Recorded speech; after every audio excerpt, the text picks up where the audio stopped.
Yesterday, here in Munich, tech industry leaders came together to announce a new commitment to address growing concerns about foreign tech reliance in what are clearly pretty uncertain times here.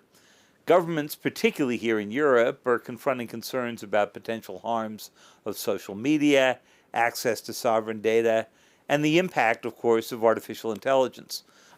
Brad, tell us a little bit about this Trusted Tech Alliance that was announced yesterday.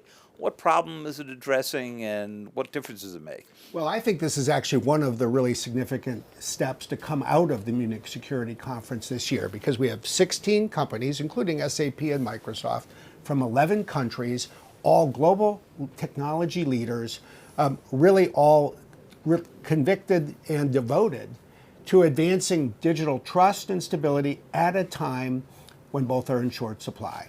Our fundamental message is we are working together to ensure that technology can move across borders, that we will stand up for common principles like ethical governance, secure technology, support for the rule of law, and protection of data.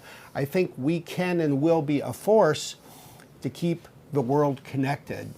And I think this is a time when that kind of connection is essential. You know, one thing that does characterize this forum this year is I've heard more about AI concerns, as you would expect, and this goes in a sine wave as you've seen. But tell us a little bit about how the Tech Alliance would address that, since there doesn't seem to be much consensus on how you address most of those concerns. Well, I think the opportunity is to do basically what you described. It is, Ian often points out, technology is global. AI is global. It is changing the economy and societies around the world.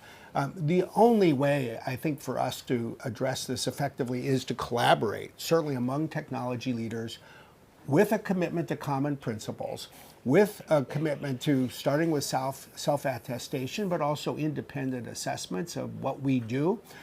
We need to ensure that governments around the world can trust us, and I think that requires these kinds of principles, but real deeds, so they know what they're buying when they get things from us.